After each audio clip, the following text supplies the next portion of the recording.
Good evening, everyone. This is our final evening of SoilPalooza.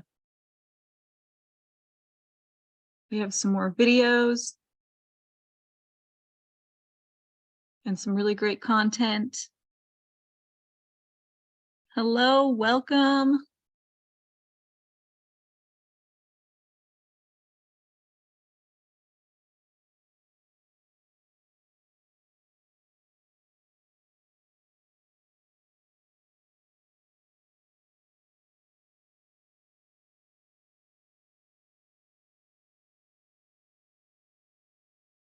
Everyone is filing in for our final evening.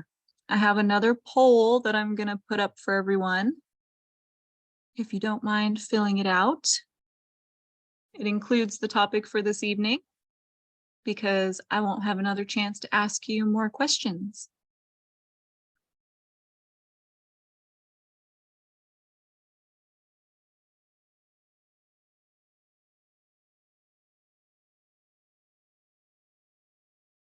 So if you wouldn't mind, while we wait for our 10-minute entry time, take a peek at the poll.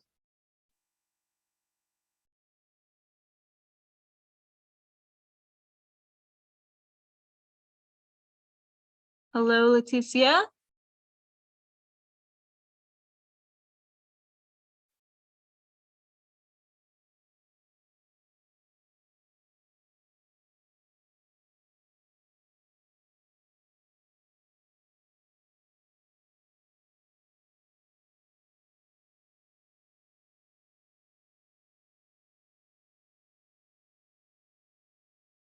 And if you've been here and you've taken our polls and there's topics that you're very much interested in that haven't been included in the polls, I've just been going off of the topics that we've had each evening and things that people have brought up in conversation.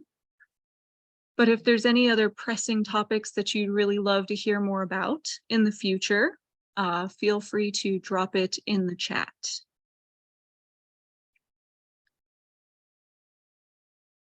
This has been a whole lot of fun, and I'm excited that I'll actually be getting to meet a lot of you in person in the following weeks.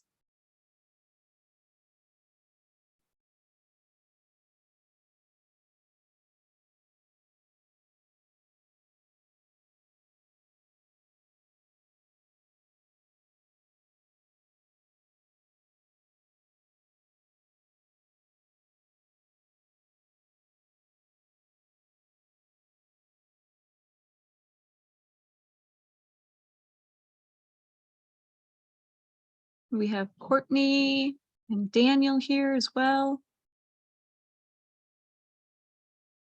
And Vera is back for another super exciting evening to share her knowledge with us.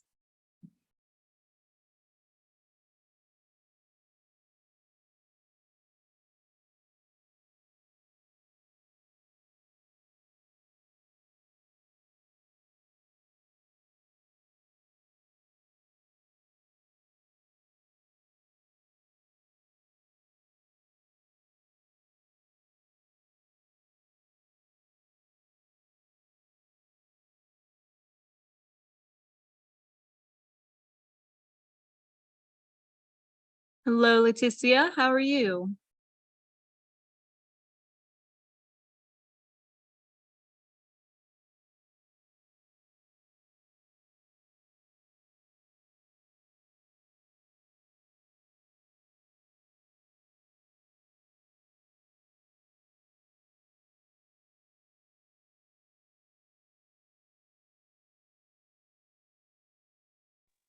There we are. I had to take down the survey so that I can respond. I'm doing great. I went and had a mani-pedi today, so I am feeling good and nice and spoiled. Oh, you're all ready to have a great weekend, it sounds like. I am. We are headed to the coast. Oh, that sounds amazing. We finally started getting some fall weather here. It's It's been raining off and on, and the leaves are all starting to fall. So yeah, it's been a very nice reprieve. Absolutely. Oh, we just love going to the coast. It doesn't matter if it rains or not. Just getting away, getting out of the valley is always so nice. Just, getting to spend some time away is always fun. Absolutely.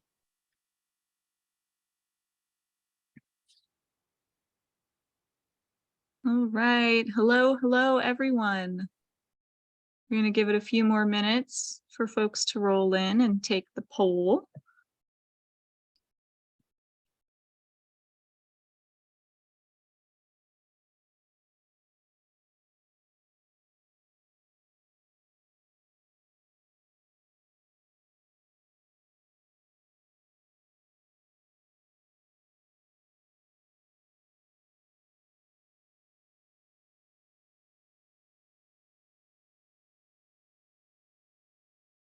We have some super fun videos to share with you tonight. Very educational.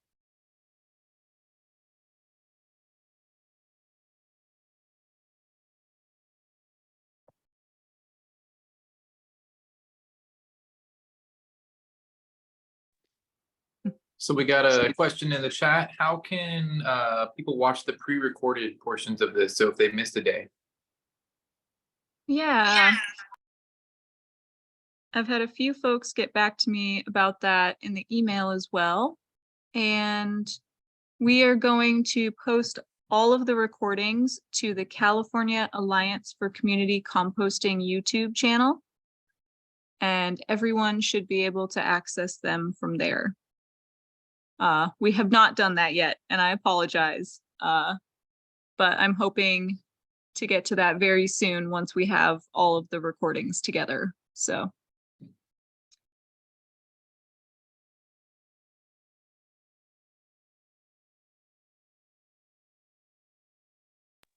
All right, so I'm going to drop a link to that in the chat. So again, we don't have it yet, but you can at least subscribe in the meantime. And watch all the other amazing material that's already on there.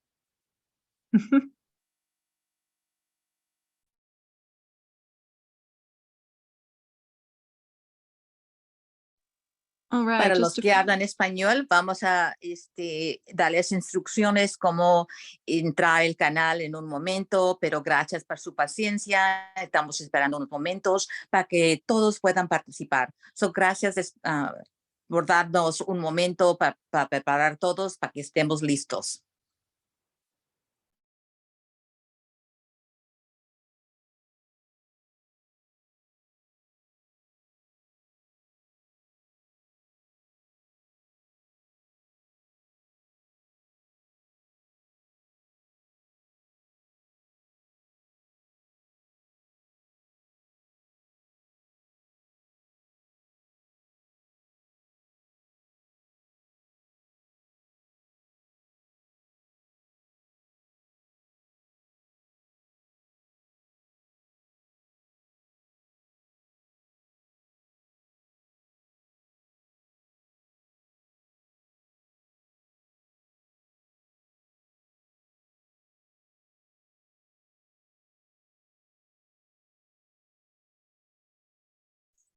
All right, everyone. We are at 6:10, which means we are going to get started for this evening.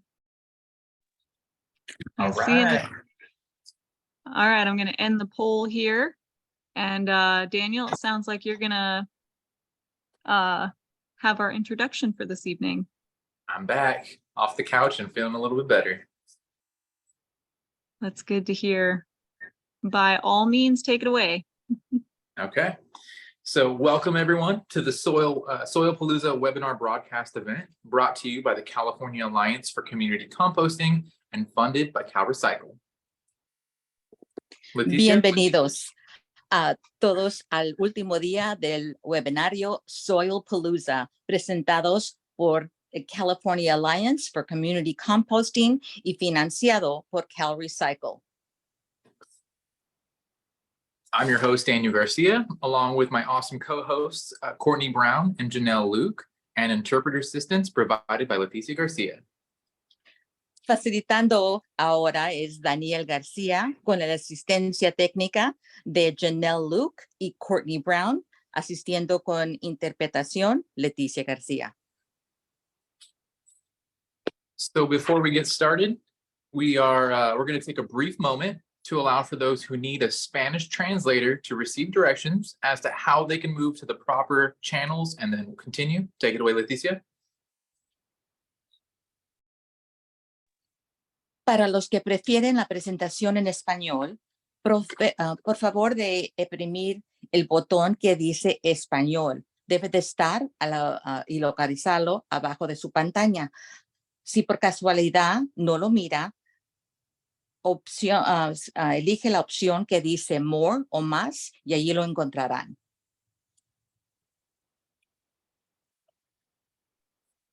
All right. So now that we have everyone moving into the appropriate audio channels, I'm going to give you a quick rundown on how to participate in asking questions and receiving answers. If you'd like to ask your questions verbally, we'll have various Q&A breaks throughout the broadcast event. And if you prefer to type your questions, you can do so at any point in the chat feature below. We'll attempt to answer as many questions as possible, starting with those asked verbally, followed with those answered, asked in the chat again below. Should by any chance we are not able to answer all the questions by the end of this broadcast, no worries. The remaining unanswered questions will be answered by the appropriate experts and provided in a follow-up email. Additionally, I just wanted to say that, so if you are asking your questions verbally, just use the hand raise feature below, and Janelle will be calling on you in an orderly fashion. All right, so let's kick off the final day of this SoilPalooza event and watch this awesome video by Keisha of Catalyst Bioamendments on compost extract. Well, Take it away, Janelle. I've got a slightly different order. I have Vera coming up first, if that's all right. Do it. We're good. Let's keep it rolling. So if we got Vera coming up first, that's Veritaire Lab, and she will be presenting on compost application benefits.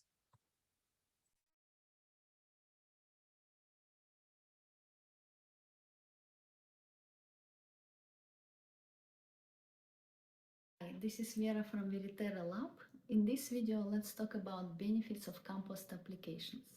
So I feel more qualified to talk about benefits for soil and plants. So I'm going to cover these topics and also touch topic of carbon sequestration. And before I start, I want to make a little note that biological quality of compost is very important, and the most information I will be covering in this video will be related to high quality, rich living compost. So the main idea that I want to convey in this video is that biologically complete compost that has all functional groups of microbes serves as an inoculant of those microbes for degraded soils that lack these microbes due to destructive agricultural practices or other reasons. And restoring these microbes to soils restores soil ecological functions and plant microbe interactions. So basically, benefits that I will be talking about are functions of those microbes that they perform in soil, around and inside plant roots and on plant surfaces. So let's go through these functions or benefits of the soil food web. When we apply biological compost or things like compost extract and we follow regenerative practices, it will restore the soil food web in soil. And we will get the benefits like plant available nutrients, the full range of nutrients available to plants at rates they require, also nutrient retention, prevention of runoff and leaching, well-structured soil, protection from diseases and pests, reduced weed pressure, and degradation of pollutants and carbon sequestration. So first, nutrients. There are many ways that microbes provide nutrients to plants. I want to cover one of them called nutrient cycling or the poop loop.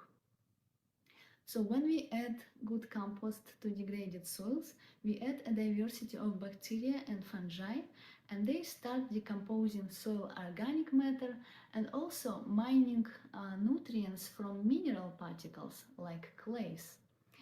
And they start to grow and accumulating nutrients in their bodies. In the presence of microbes, plants start releasing sugary exudates from their roots to attract and grow certain species of bacteria and fungi that they like in their root zone. This massive amount of bacteria and fungi attracts their predators like protozoa and nematodes, which also can be aided through compost application if they are lacking in soil.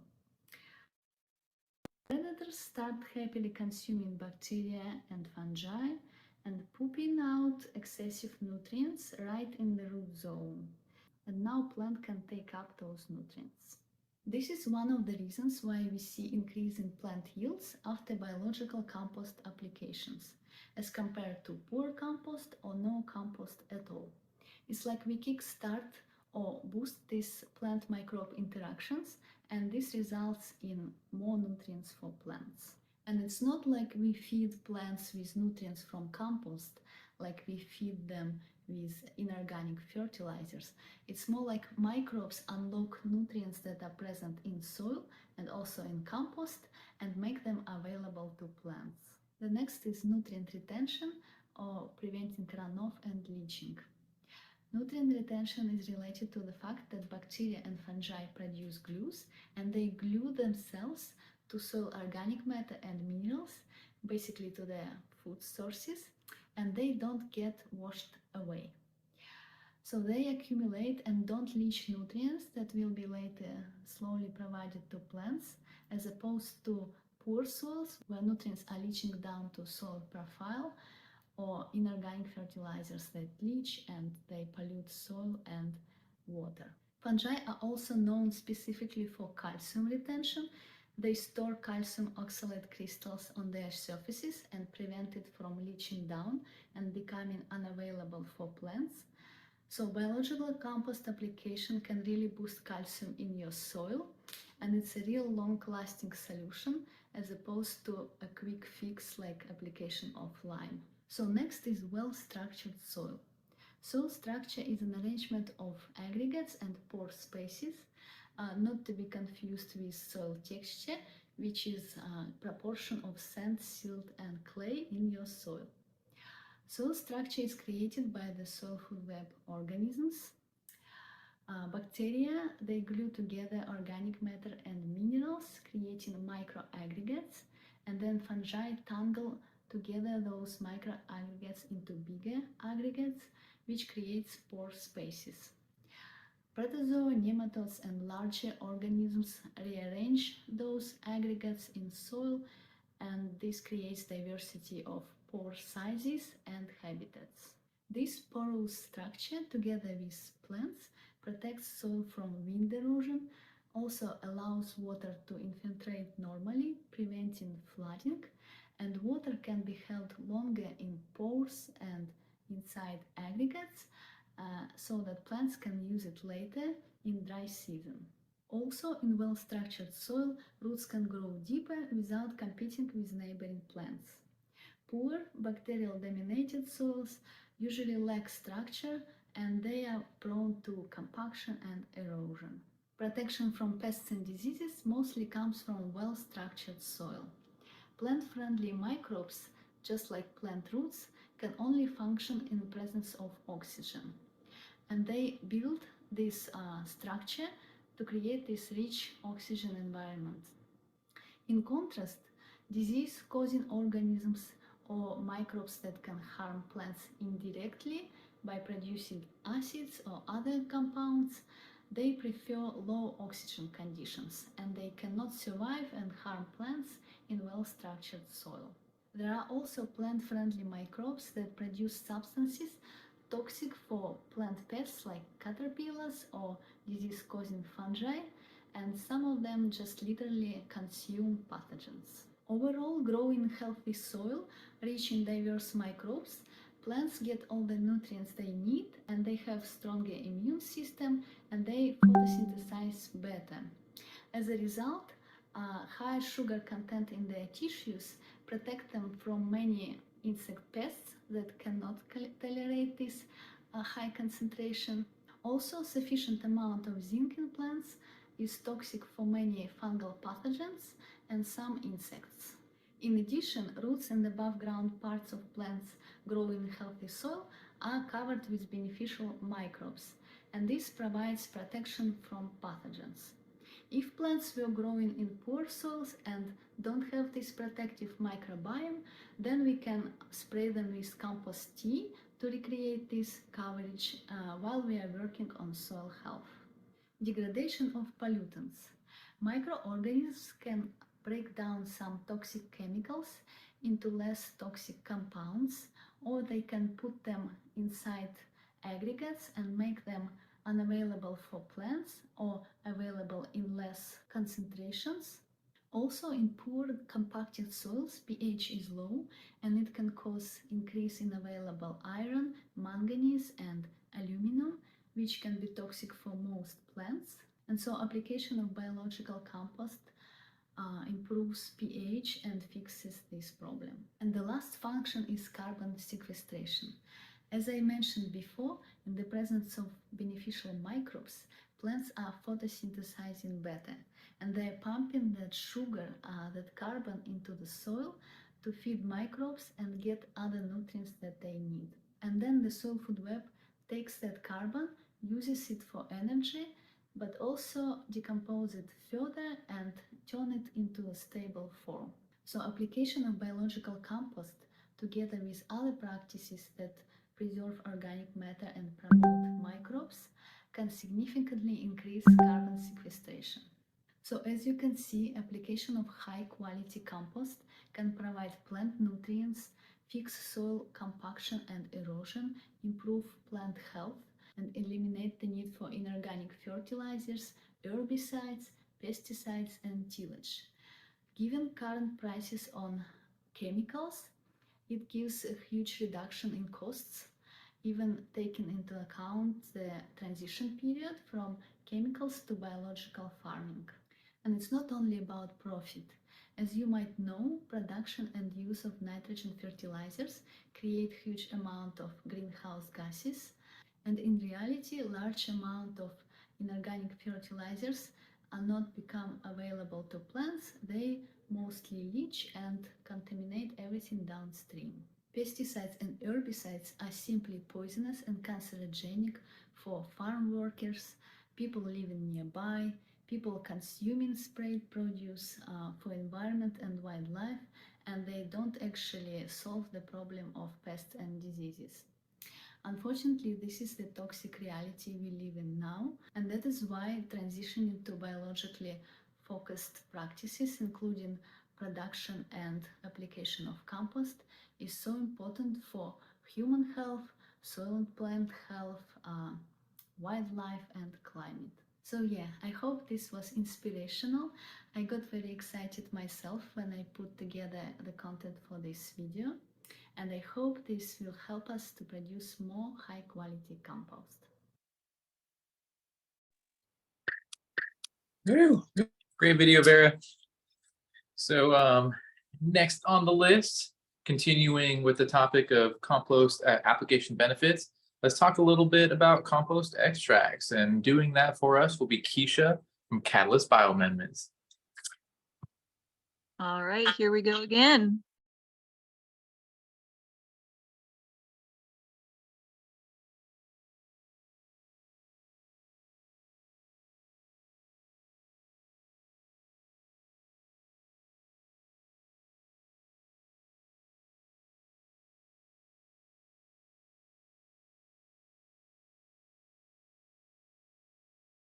Focus compost. We're going to take our microbes and turn it from a solid product into a liquid amendment.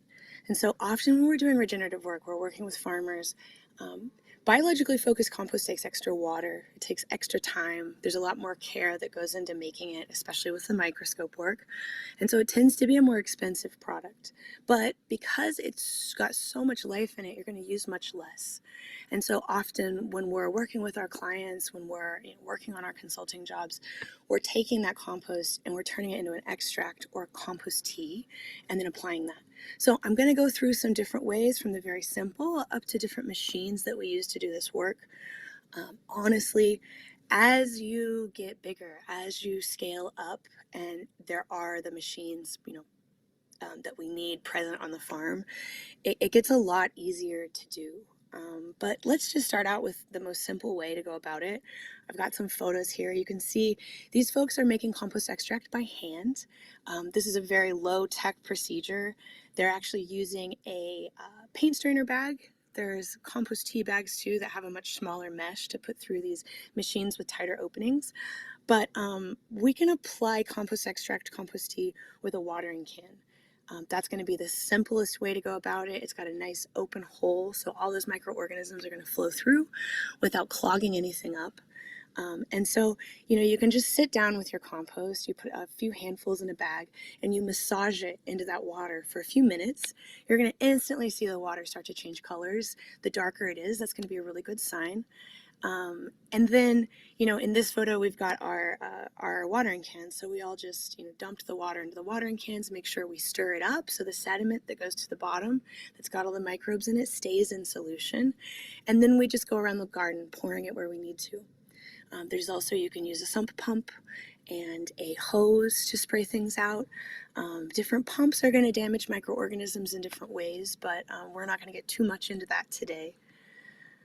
I want to show you here, say you have a lot of land and a lot of compost that you need to extract, and doing it by hand is going to be cost prohibitive because it's so laborious. There are machines out there. There's many different extract machines that have been made. We like to use this one, and basically it's forcing air through the bag and forcing those microorganisms off the compost into the water.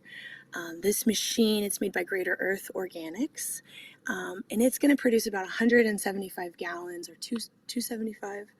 I think it depends on the size of the tank. They have 2 units, but it produces it really quickly. In about 30 minutes, your tank is filled with compost extract, and it can be sprayed out onto the soil or injected. So let me show you the machine that we use. This is the machine that we actually own and use for our applications with our clients. And that's a 550-gallon conical tank right there. You can see on the back, it's got, we've got our blowers, we've got aeration on this machine. So once we get the extract into it, it's going to be bubbling the whole time, keeping everything in solution like I talked about before.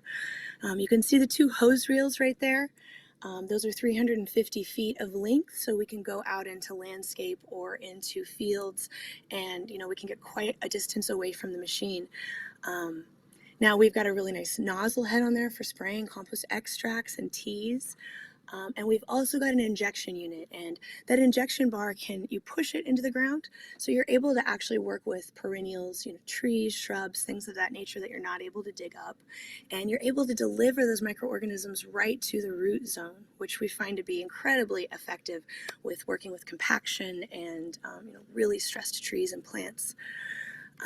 Now let's go forward and look at, this is actually a system from a large scale farm that we work with. These guys actually grow fig trees, and this is an inline injection unit. So what they can do is they can take a tank and plug it into here, and this system will deliver the microorganisms right there to each tree. So they're able to inject into their drip lines and their above ground spray systems.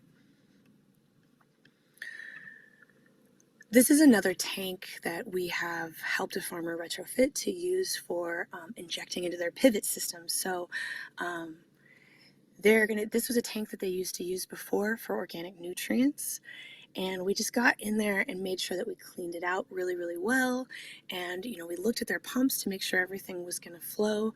And this is a nice system for them. They actually use the same extractor that we use. And they just, they get one batch going. this tank goes out and injects into the pivots, and then it comes back and picks up more compost extract to deliver again. These farmers are using compost extracts every single time they water, and they're seeing a lot of really great results by doing that. Now here again is very similar machine to ours. You can see in the background here, it's the same extraction unit that we use with our company, only they've got that lifted up.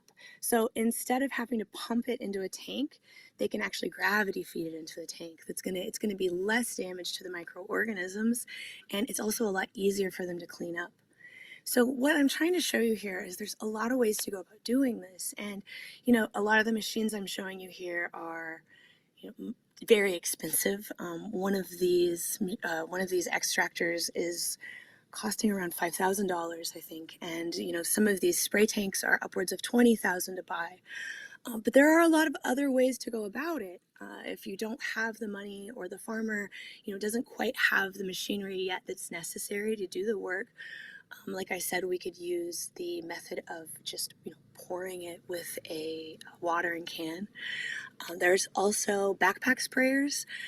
Again, you know, when we're talking about backpack sprayers and things like this, there's tiny little spaces that can really, really easily get clogged up by the particulate that's in that compost. So what you're going to want to do in those cases is, you know, go through all of the parts of the backpack sprayer and make sure you've pulled out the filters so it's as wide open as possible. Now, I've seen people use the hand crank backpack sprayers. They also have DeWalt, I believe. Is it DeWalt? Makes a backpack sprayer that it's electric. It's a little bit heavy, but it has nice wide open openings. It's easy to clean, and it's a little bit faster than a hand crank pump would be. And then, you know, we might want to talk about, like, why would we even spray this compost extract and tea out? Like, what kind of results are we seeing? So with the strawberry growers, that was my first example here, they're seeing a lot more flower and fruit production. Actually, on the non-organic side of the fence where they're spraying the compost extracts, they're seeing much, much bigger strawberries. And it's a lot of what we talked about in the segment with bioremediation, right? You've got a lot of these salts in the ground that maybe the plants aren't able to easily take up. But once these microorganisms get a hold of them and start to break them down, those nutrients actually become more available for the plant. Now, another thing is, when the fungi in this compost extract, in the compost that gets moved to the compost extract, gets into the soil, it's actually going to act like lime. It's going to flocculate the soil. It's going to open it up. That fungi is going to start to build aggregation. The bacteria and fungi both work together to rope in, you know, all of these sand, silts, clays, inorganic fertilizers, all these different compounds. They begin to pull them together, rope them together, and make these spaces in the ground. So often one of the first things that farmers are going to report when they're working with this kind of product is a soil that's going to accept the water better and hold that water better. Also, we're going to see a resilience in the plants. Often people are reporting back quite quickly that the plants are much darker, deeper green, and that they're growing much more vigorously. So, you know, the point of this is to use this liquid amendment in a way that's, you know, more economical for the farmer to, and we use it repeatedly, right? So it's not a one and done treatment. It's something that they're doing over and over again. And what's happening is they're seeding this microbial life into their soil, and they're also continuing to treat that microbe life as if it is, you know, like a farm animal. So as they're slowly building this underground ecosystem of microbes, those microbes are starting to serve that plant relationship. So there's a lot of different benefits that we're going to see from this over time, and it just continues to build.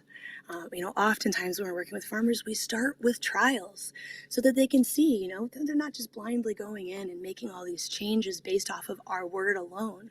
So a lot of the times we come in with inadequate equipment, just doing our best. They're seeing results, and then slowly over time, we're building into buying these more expensive units so that they can, you know, more effectively deliver these microbes out. All right, happy microbe farming, everybody. Bye-bye.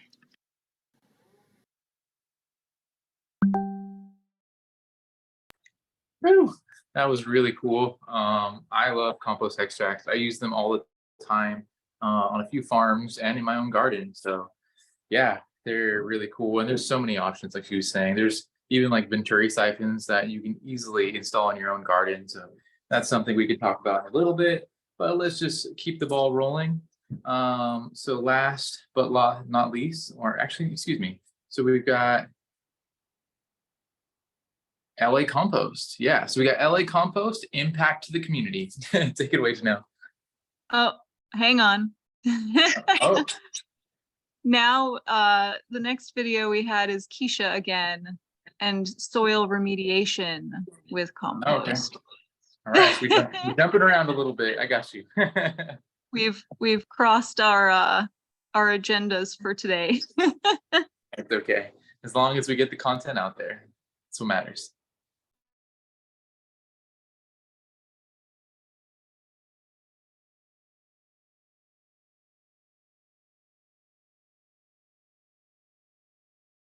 Hey everyone, Keisha here again. We're going to talk about bioremediation using compost. And we've already talked about thermophilic composting and growing microorganisms. We've talked about sifting and when to do that and how to preserve that life in the soil and those fungal networks. Got a picture of that here again to remind you. That these guys are present in the compost. If we make our compost correctly, what we're really doing is growing a whole host of microorganisms that can help do work for us. And so bioremediation is a huge part of our job. It's one of the main reasons that we create this type of compost. This compost can be created at any scale. It's easy to grow microbes at home. It's easy to grow microbes at a medium scale like we do. And then also we've seen really large scale producers be able to create a product that can be used for helping to reduce salts in the soil, clean up different pollutants and chemicals that we don't want there, especially after fires in California. That's a large part of our work. And what I want to try to explain in this short amount of time we have is that it's actually that soil ecosystem, those microbes in the soil that are doing this good work. I don't know if you've ever heard the phrase, the solution to pollution is dilution. My grandpa used to say this all the time, and I never really understood what it meant until I got into this work.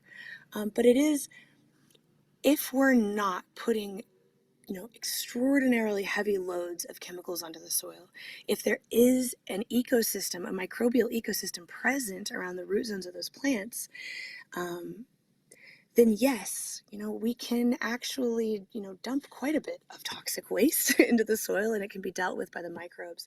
But what happens is as we continually put pressure on our ecosystems in the soil, what happens is they end up dying, being crushed out, and they're not able to be there to do that good work anymore. So bacteria and fungi, pictured here, the bacteria are hard to see, but the fungi is quite obvious. It's that filamentous, ropey, dark strands that you see in the background of the photo. Those guys are responsible for doing a lot of the cleanup with the chemicals in the world. And I'll start with this is a client that we have. They're in Salinas. And this area has a lot of agriculture on it, primarily strawberries and kale, broccoli, cauliflower, things of that nature. And if you pull a soil test or a water test from the wells here or any of the soil around, you're going to find very, very, very heavy salt levels. And this is coming from the fertilizers that have been repeatedly put into the ground. It's very sandy soil there. So the water table has actually been contaminated by the salts. You can see the photo here up in the corner on the left where it says conventional farming. That is a photo of the microorganisms that we took from the soil across the street from the farm we were working with. There are not many microbes present there. You can see a few bacteria, but beyond that, it's mostly just salts. And you can see on the other side of the photo, you can see a little fungal hyphae there. You can see a lot more space and aggregation happening.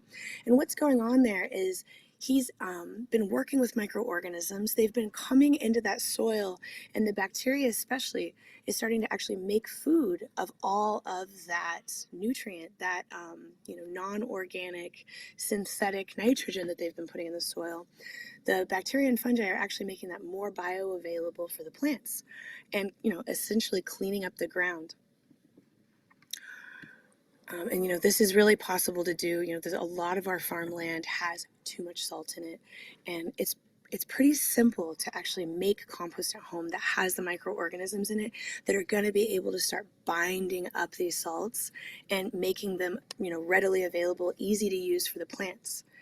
Now, when we're talking about more toxic compounds, like what happens when you have a fire, this is going to be different, a different procedure than what we would do in agriculture. So, it is actually, these microorganisms are breaking these bonds in these different chemicals. They're actually using them as a food resource and pulling them into their body. Now, sometimes they are able to take those toxic compounds and make them, into plant food. They are not going to hurt anybody anymore. They're not toxic at all. But sometimes actually when those bonds are broken, the chemicals that are residual in the soil are still going to be hurtful to people and animals and, our crops, our food crops. And so it's important to understand how we're going to use this compost. So in a situation like this, the building is burned down. There could have been, all kinds of heavy metals and unknown chemicals inside that barn. There was fuel inside that barn and oil. And so we're going to treat this different. We're still going to use compost to bind up all of those toxic chemicals, and it will. But we have to think that those chemicals are still going to be inside the bodies of the microorganisms, and we don't want to put those somewhere where we're going to have food crops. So as you can see in this photo, we're actually covering the majority of that burn zone where the building was with plastic. And then all around the edges of that plastic, I have another photo, it's not from the same event, but we're going to use these wattles that are filled with compost. And so what happens is when the water comes and washes through that compost, it's carrying those heavy metals and those toxic compounds with it. It's actually going to bind up inside of these wattles. I mean, probably not all of it, but as much as we can get. And then these wattles need to be pulled out and actually thrown into the dump because they are toxic. But, we can use this kind of technology. It's low tech, it's easy, you can do it at home. You can actually buy these jute bags or plastic bags if you're going to remove and put in the dump. They're easy to find. You can make your compost at home, and you can use it to filter any kind of water that might be running over a toxic area. You could use it in a pond. I've seen people clean the water that runs, across their land into their ponds by staking in these kind of what we would call a biofilter. And interestingly enough, I've been speaking with engineers that, they went to school because they wanted to learn, how do cities take our wastewater and reclaim it? How do they take something that's so toxic and turn it into a clean material that can be reused on crops? And, what they said was, the truth was, when they got all the way down to the bottom of the system, the filters were biofilters made out of compost.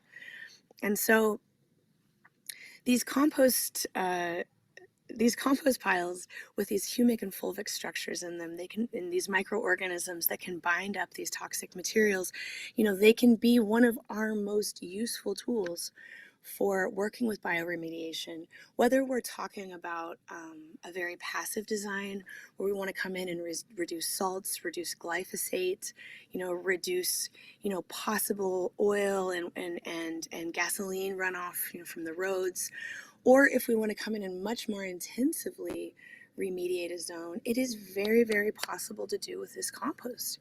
And like I said, not all compost is going to work in the same way, but I think most compost is going to have at least some kind of effect. Now, if we're going to be looking at our compost under the microscope, we know we've got diverse bacteria, we know we've got diverse fungi. We can even do DNA analysis to see what microorganisms are in our compost. Are they microorganisms that are known to be used for bioremediation? These tools are very available to us now, and we can use them to get a deeper look into, what microbes we're working with and how we can use these microorganisms. Now, I know there are lots of people out there that are working with fungi and very specific species of fungi, very specific species of bacteria that are known to break down, certain toxic elements. And I recommend you check out Peter McCoy's work. Look at the work of Paul Stamets. They've both published a lot of books that talk about mycoremediation, which is very, very interesting and working very well. We've talked about using these different bacteria and fungi in dumps to try to remediate that ground after they've capped off, all of that toxic waste that's been going in there for years. And, this is it's just starting to be something that, a tool that's really being used up front in the open. We're starting to hear about it, but compost has been used for a very, very long time to remediate wastewaters and to remediate land. So get out there, start searching around and paying attention to the folks that are in this regenerative work, and pay attention to what they're doing. Because I believe in the next 5 to 10 years, it's going to become much more clear how we can use these microbes very specifically to work on the soil. Again, like, we can remember, this compost product that we're making is often just free waste, free material, things that might have been put into the green bin and tossed into the dump. If we know how to use the processes correctly, these materials that were once our waste can actually be the tools that we use to remediate the soil that's around us in our community, on our farms, and in our own yards. So I hope you get out there and start doing the good work. Thanks for tuning in. Bye-bye.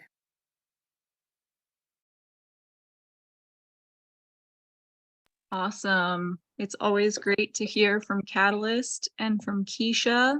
I wanted to make a side note that I actually work with an organization currently that had partnered with Catalyst on some of those post-wildfire remediation experiments that they're talking about, and I can drop the name of that group in the chat if anyone is interested in more post-wildfire inoculation experimentation. I'm meeting with my team actually on Monday to discuss our progress at this point. And if at any point we have any documents that are ready to be made public, I'd love to share that with you.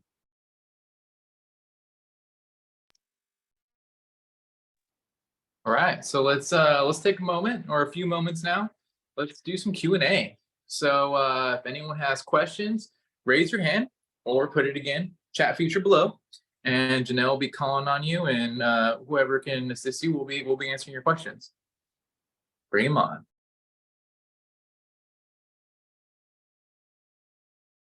Gonna keep an eye out in the chat.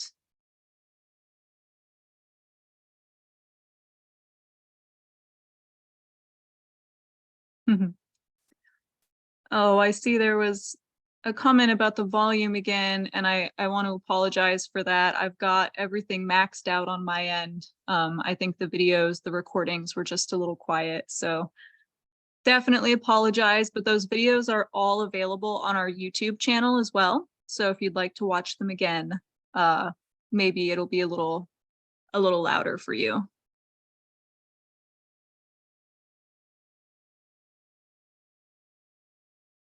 Yeah, the wattles have definitely been a very interesting tool. Some members of my team at Co-Renewal, we sat in a meeting with some folks on Maui actually a few weeks back.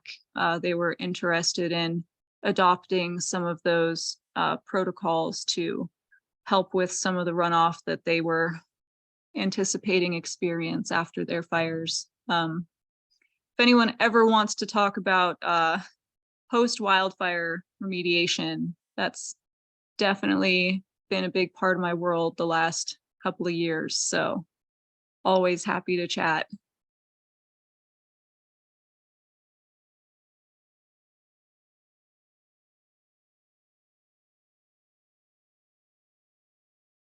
Well, all seems quite quiet with everyone tonight. It has been a long week.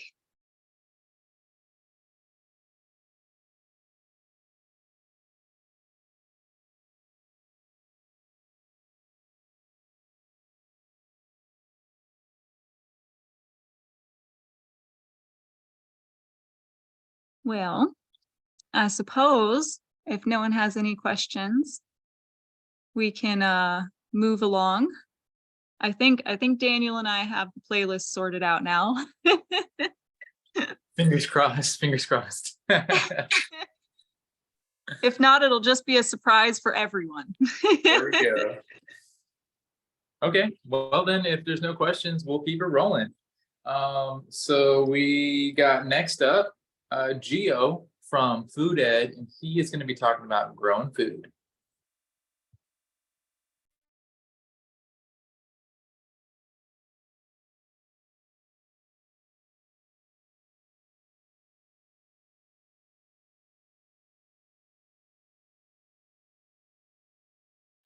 Community composting at Food Ed has allowed us to grow more food, particularly higher quality food, and to grow more food for more people. Through composting and educating the public with the support of CalRecycle, we have grown over 12,000 pounds of food between our school and community gardens, diverted 14,000 pounds of green waste and food scraps from the landfill, and reclaimed 75,000 pounds of brown waste and carbon with uses in our compost system and garden spaces. Between the food our community has grown and the 45,000 pounds of food recovered and distributed to the community through our food recovery program, we've been able to sustain community connection through growing food and sharing food. Our compost first goes into the hands of folks that support our volunteer network, then everything else generated makes its way into our tended soil. In addition to direct applications in our raised garden beds, our compost has been used to create our soil blend to maximize growth potential for vegetables and on our fruit trees. With the help of compost amending our spaces, we can support growing over 50 types of crops seasonally. Our amended soil is better at retaining water, holding nutrients, and it shows in our plants in production. We're fortunate to grow in Southern California, where growing never has to stop, and thankful that compost in our school and community gardens allows us to continue to feed our soil and plants. We've seen a diversification of our soil microbial life through applying compost that has allowed us to prioritize generating the benefits of healthy soil and balanced garden ecosystems. We can grow more with less water while balancing the needs of our community. And while we know that we'll never be able to grow enough for everyone, we can use the food produced to educate and help support folks growing more in their own neighborhoods. We have also been able to use our compost in urban habitat that we support with native plants, and we've seen the benefits to native foods and pollinators we support. We are tracking more native bees and butterflies in our spaces, and each season we are finding more and more biodiversity in smaller spaces that are performing well given our management practices on the front end with compost and soil management seasonally. Our food grown and food recovered has reached the hands of more people by a diligent team focused on reaching more people virtually in groups on social media dedicated to fighting food waste, through partnerships with food banks, and in outreach opportunities like farmers markets and community events. Our educational workshops and volunteer experiences on composting, growing food with compost, and reducing food waste and keeping food longer has geared our community to continue to grow and distribute food in our region from neighbor to neighbor.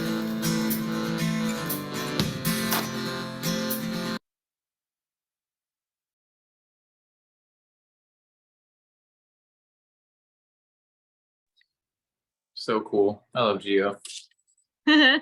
He is a very enthusiastic human being. 100%.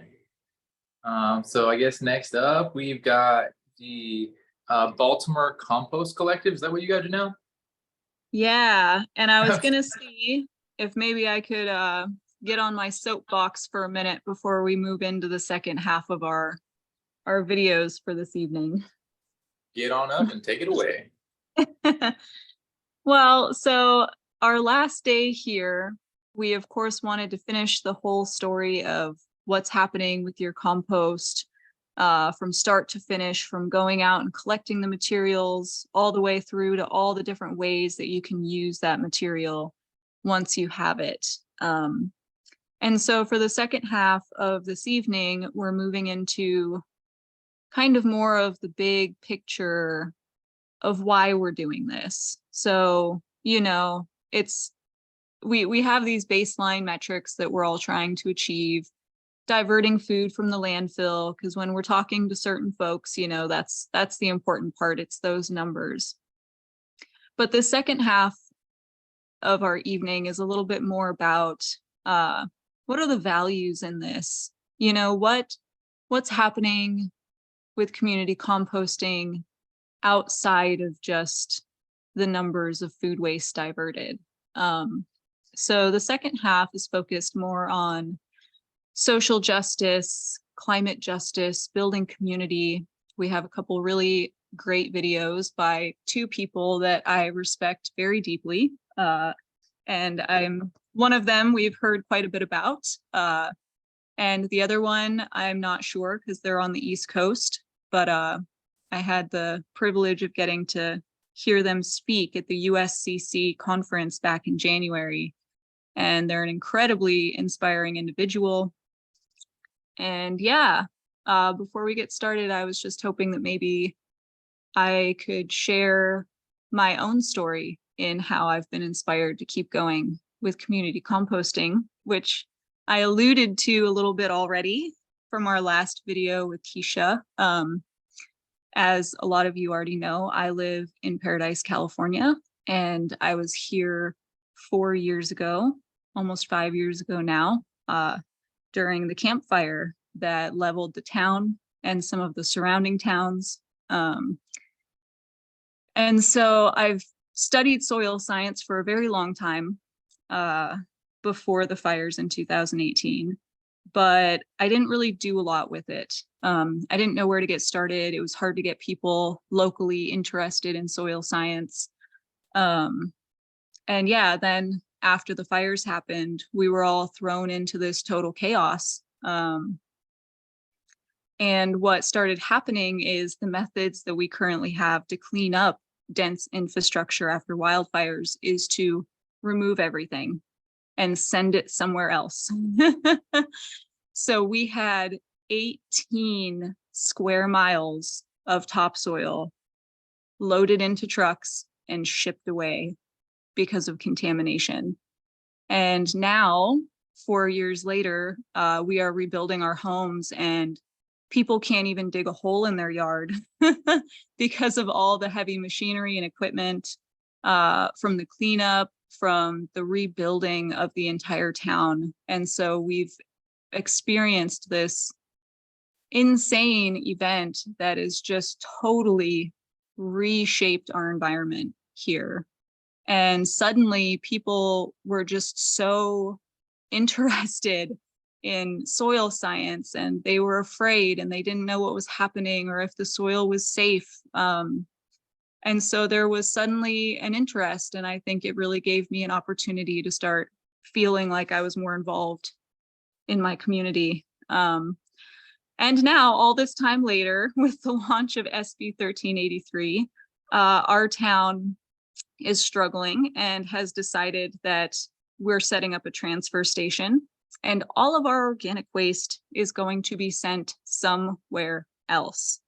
All of that material that could be used to build back our soil and fix our local weather patterns, which have become unbearably hot and windy and dry since the removal of all those trees. So personally, for me, I think that's my story, and that's where I derive my inspiration from to keep moving forward with this project.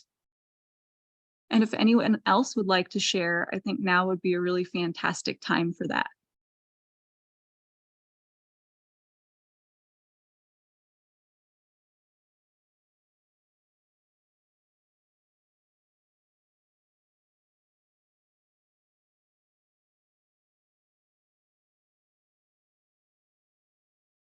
I didn't mean bring the tone down for the evening. I'm excited. I was like, should I share? Is there anyone else gonna raise their hand?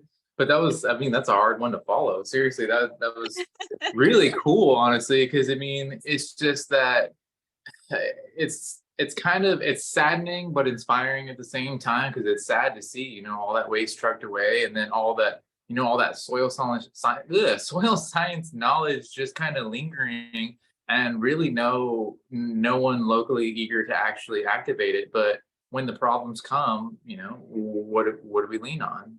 We lean on the microbes and the people that are aware of how to use nature to I shouldn't say use, because I like that. We're not going to. They're not our slaves, but they are hardworking. It's a hardworking system, and when we partner with it, we can do incredible things. So that was incredibly well said. And I guess I'll share really briefly what kind of got me into this as well. At least in terms of diverting food waste and creating high quality soil. So I started out in Huron, California, which it's a pretty much 98% farm worker town, super small. You could pretty much throw a rock across it, and there's like it's tiny. It's all Hispanic people. Everyone is very low income, hardworking, and it's just very toxic. There's all they do is just chemical spraying. There's a lot of dirt out there, and so I was lucky to meet the mayor out there, and he invited me to build a community garden. I actually wrote a grant through the CCGS program, which I was so happy I got accepted. And we basically turned a old parking lot it was dirt parking lot. So it was actually 50% of that parking lot, which is kind of cool because we still had the other half to kind of compare and contrast to. So we had this dirt parking lot. Cars had been sitting on it for like decades. There was like oil and just all this like nasty, like heavy metals and contamination. Like when we were digging into the soil, you literally could not use a shovel. We had to use like augers. And even then, the augers most of the time couldn't. It felt like, I'm pretty sure we used a jackhammer at one point. Like it was crazy. This soil was basically concrete. So we saved some samples, and the samples literally look like asphalt. It was like rock and oil and just dirt all bound together. It was really bad. And so we built a community garden on it, and we told people, look, you're not going to eat off of it right off the bat. It's super contaminated, but we're going to take your local waste. We're going to divert it. We're going to feed the soil. We used high quality compost teas and extracts. We didn't use the compost that we were making because we were doing static composting, so it was a little slow. But we used actually Catalyst Bioamendments compost. That's what we were using, and we made extracts. We made teas. We used worm castings as well. And in a short period of time, we were able to just regenerate our soil, grow nutrient-dense organic food that people can eat. Because at the end of the year, we had soil testing, and it showed that we were well within the safety levels for people to consume from. So those heavy metals and a lot of those toxic chemicals that were originally present were no longer there, at least not in the quantities that would be harmful to people. And yeah, it was just really inspiring to just realize that we can heal soil so fast. And the soil that was like compact and like you couldn't get a shovel into, all of a sudden you could dig it by hand. And we saw like life coming to the soil. And then it rained. And we got crazy rain, which had never really came before in such levels. And it was so cool because it just showed us that we actually turned the soil into a sponge. And when water fell on our community garden, no puddles ever formed, even during the rain. But when you looked at the other 50% of that parking lot, puddles formed not just for a day or two, but for weeks. And it was during like a hot portion of the summer, if I recall correctly. There was plenty of sun. There was plenty of reason for it to evaporate, and that water just lingered and lingered and lingered.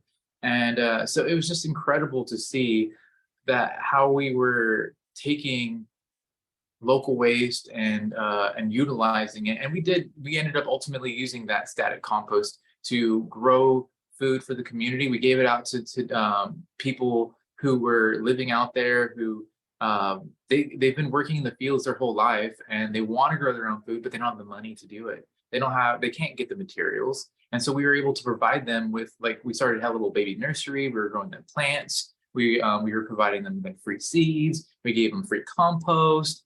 And then of course we used some of the compost in the garden too. So it was just really cool. And then on top of that, we got green jobs going for these farmers. We actually started a regenerative agriculture program. So we were teaching these farmers who are all about chemicals, and it's not like that's what they cared about. It's just it was the only opportunities out there. They finally had opportunities to do regenerative. So they started making their own teas, making their own extracts, making their own compost. That for me was really cool. And seeing the food waste again, just avoiding the going away and coming into transforming into value. I always say waste streams and revenue streams. And you may not, in this situation, we may not have been selling that revenue, but it was revenue saved. It was dollars that didn't have to be spent from the local farm workers. They could now afford to grow their own food because we could convert that waste into high quality compost. Well, medium quality. We're working our way. It takes time to build high quality. So if you guys want to learn more about high quality compost, like in terms of diverse microbial communities, I'm sure we'll talk more about that at the future retreats. It takes time though, and but in the meantime, don't be discouraged. Making compost, diverting our waste, it's a beautiful thing. So that being said, if we don't have any other questions or stories, anyone else, Janelle? I don't think I see anybody else for now. And I would highly recommend you take Daniel up on the opportunity to have a conversation with him because he is an incredible wealth of knowledge and energy.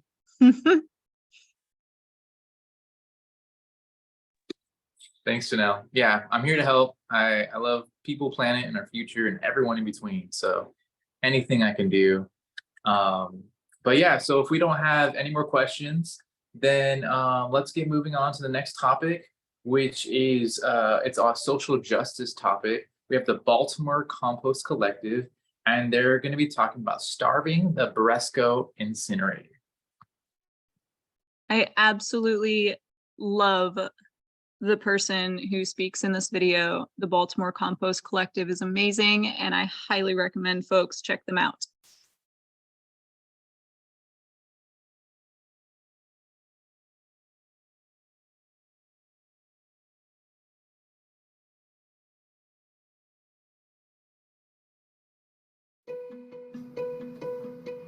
We don't have to burn trash anymore.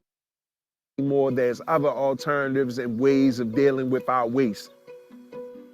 We want to starve the incinerator and feed our communities. The waste incineration industry has really sold their industry as a win-win sustainable solution. But if you're an environmental justice community, it is a lose-lose proposition.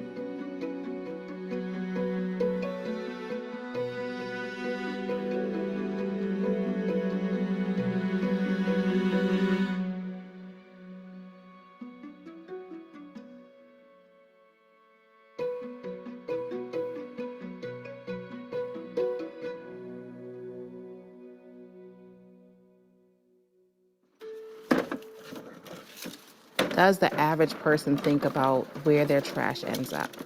If I'll be honest, I didn't think about it before starting this work.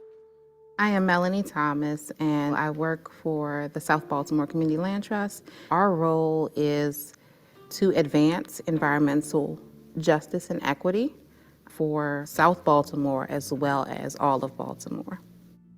When we've gone to the different community groups, some of the youth, when I ask them, I'm like, okay, I showed them a picture of Bresco. I'm like, do you know what this facility is? They're like, yeah, that's the cloud maker. I didn't even know what it was when I moved here. You know, I just thought it was a welcome sign for Baltimore.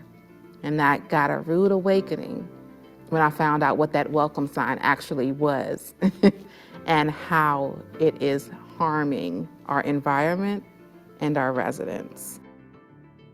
Most people have never seen a garbage incinerator. If they have, they might not know that that's what they're looking at.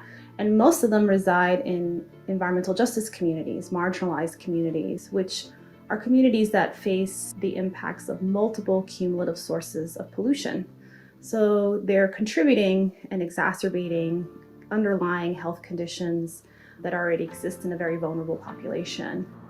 People should not be more at risk for health diseases because of where they live. I live in Curtis Bay. We have a medical waste incinerator, the Bresco incinerator that is close by. We have an open air coal pile. We have various chemical companies. It is not an accident that our community is overburdened by all of these chemical pollutants and industries. Communities like Baltimore have really had enough. They're at their limit in terms of the amount of pollution that they're willing to bear.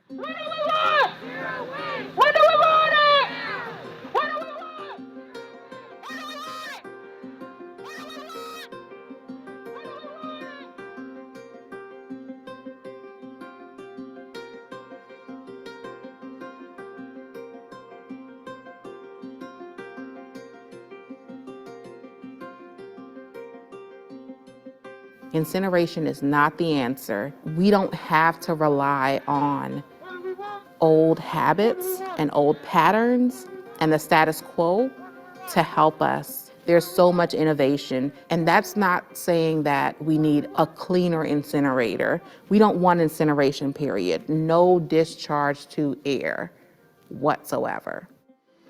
What that contract does not do is put a limit on how much trash we have to send to the Bresco incinerator. If we're able to limit that, to limit the amount of trash that we're sending, that the county sends, we would put them out of business. That's what we want. How you doing this morning? Good, how are you? Good. Doing good. My goal is to educate people about the benefits of composting because that is the alternative to trash incineration. My name is Marvin Hayes and I'm the program manager for the Baltimore Compost Collective. We are a youth-led food scrap collection service and we serve the amazing Filbert Street Garden, which is located in a food insecure neighborhood, and we provide the soil enhancer black gold compost for residents to be able to grow their own food. These are all the ingredients for composting. So you have your oxygen, your browns, which are carbons, compost is black gold soil enhancer, your nitrogen, and once again, trespassers will be composted. So stay away from my black gold. We're able to divert between 500 and 600 pounds of waste from going in the incinerator per week. You know, I know it's not a lot, but it's still to show that these particular communities care about Baltimore City and they're willing to make a monetary donation to show the city that, hey, we can compost. We have models. All we have to do is adopt the best practices from places like California and Oregon and all those cities out west. Now, even New York is doing curbside compost pickup. So as they say, if you can do it in New York, you can do it anywhere. Even though they extended the contract for Bresco for 10 years, me and all the environmental justice leaders here in Baltimore City, we're gonna starve that incinerator. We're gonna starve the incinerator, we're gonna feed the soil, and we're gonna feed the community. We're gonna build a bunch of 3-bin systems and put it all around the city so it's accessible to everybody. And hopefully Bresco will, after these 10 years, either close or provide a more zero waste alternative from trash incineration. If Wheelabrator were to close today, it would mean that we would have the opportunity for change. We would have an environment where we could be proud, where we can say we are doing our part to protect and preserve our environment and our lives and the future for our children and the generations to come.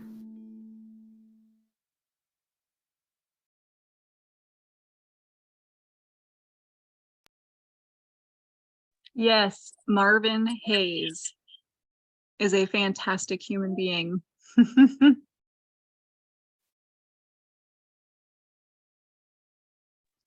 Do not trespass. I'm not trespassing there.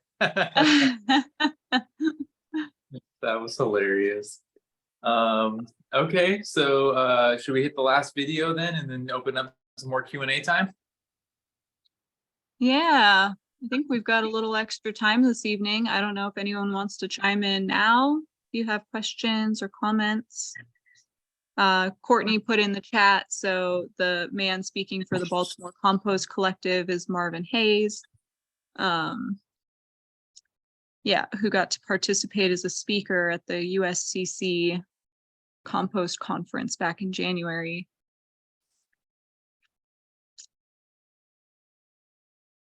he is a phenomenal speaker, and unfortunately that was the best video I could find that talked about the incinerator too. And it just feels crazy that we still consider burning our trash to be a viable option. We got some crazy people out there, but that's why we changed in this. It's all about education. People just want to see a clean space, and they don't know how to solve their problems. So if they're not looking and it's happening, and it's disappearing, a lot of times we're okay with it. But I think that I know that this webinar broadcast and overall these opportunities, these retreats and these community gardens or composting sites that are going to come together are creating that educational opportunity for not just the immediate participants, but then for the volunteers and other, those looking from the outside to see that there are other options and it's much better, cleaner, healthier options. So yeah, I'm really proud to be invited to be a part of this program. Absolutely. And I love just being able to show that we have so much more to offer folks as well when it comes to community composting sites than just compost and just waste diversion. This is a matter of addressing food insecurity with community gardens and access to healthy food, and environmental justice and fixing the soil in these areas that are historically degraded, and helping to address pollution and air quality and all these things that are being destroyed in these vulnerable communities because of our previous waste management practices. So we do have a question in the chat before we move on. I can answer it if you're cool with that. Absolutely. Okay, Bill. So this is something I do often, and typically I will take that compost, and when you're doing compost tea, it's not just compost, you're actually adding foods to the compost to basically multiply the microbes. So you actually have foods and compost in there. So the foods are basically like, organic materials. It can be like alfalfa. Some people use molasses, it could be kelp. There's all kinds of options. I always tell people diversity is key if you want to grow diversity. But basically when I'm done with my compost tea, I will empty that bag in some of my favorite perennial plants. You can do it with annuals too, but typically I have a bunch of trees that I look around my garden and I'll be like, hey, that tree needs a little bit more love. So I'll pull back the wood chips and I'll place the material there, like a nice maybe 1/2 inch to 1 inch layer. I don't go too thick with it. Not that it's gonna be like super toxic or anything, but I try to spread the love around. And then I recover it up with wood chips, and I always put the wood chips back on top because I like to think of the soil is a home, and just like think of a house has a basement. Well, not every house has a basement, but think of it like, say if there are structures to home. So if you had a basement, and then say you have your central living area, the next level up, and then above that you have maybe your attic and your roof. Well, the mulch is kind of like the roof. It's an edible roof too for a lot of the microbes, but it is still a roof. And then a lot of organisms kind of live underneath that material, kind of hanging out in that living area. But then in the basement too, that's where a lot of that subsoil action happens, where you have all kinds of microbials and different organisms burrowing into the soil. And so I really like to keep that soil layering there, because unfortunately some people will mix it into everything. And I'm like, no, it's like taking your kitchen and mixing it into your attic. And it's just like, well, now you got to rebuild your house and before you can cook some food. So I really like to emphasize soil layers. So keeping your regular, whatever your soil particles are. So say it's sand, silt, clay, rocks, whatever, that's your bottom layer. And then your next layer up would be your topsoil or your compost, essentially, because really topsoil is naturally produced compost. And then we put the wood chips on top. So that's our roof. So we cap it. Hopefully that answered your question. We got another question. What should people do instead of burning our trash? What's the alternative option? Well, there's a variety of different types of trash. So, I mean, we've talked about some of it in some of the previous, I'm not sure if you were able to participate in all of the SoilPalooza, but I think it was Prema who did a little bit of a kind of like a waste audit where she was showing how you can use a bunch of stuff that normally would make its way into the trash and compost it. So a lot of it can be composted. There with the plastic, we're still figuring out how to do it a little bit more large scale, but what has been shown is oysters, which you can actually get from your local mushroom grower. Typically, they're pretty common with local mushroom growers. They have been shown to break down plastic. So something I've been like essentially kind of daring people to experiment with is maybe buy an oyster mushroom grow kit, take a couple pieces of plastic or something and put it inside. Literally just because it comes in like there's like a block essentially, and put some plastic inside and water. Don't eat the mushrooms off of it once you're growing once you're breaking down that plastic. Potentially you're not going to eat off of it anymore. But maybe experiment at home. See how you can do it and see how we can all together come up with a better solution for that plastic waste. But is there anything else you'd like to add to this question, Janelle? I'm just going to definitely agree with you. Plastic is definitely probably the most persistent problem that we've created for ourselves. Lots of other types of trash have lots of different types of uses and can be recycled in some places, although I am aware that even recycling plants are becoming few and far between currently. We have a bit of a challenge here locally for recycling, but it is still an option. And yeah, plastics, certain types of plastics, they are making leaps and bounds and figuring out different microbes that can break them down.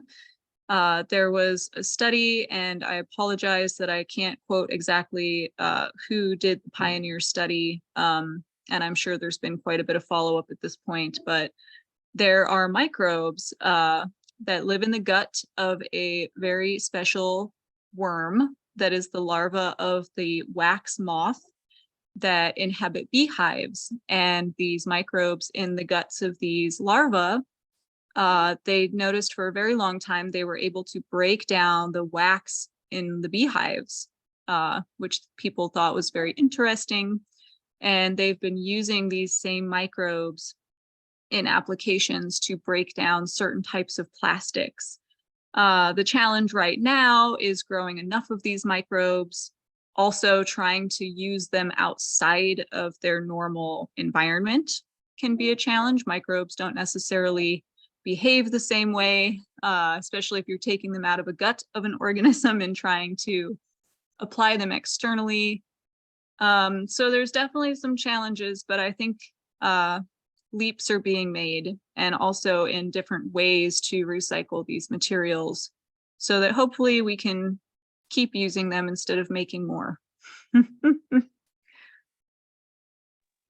So we got a comment, not necessarily a question, but a comment I'd like to address. Sorry, let me pull it back up. I'm accidentally raising my hand, sorry.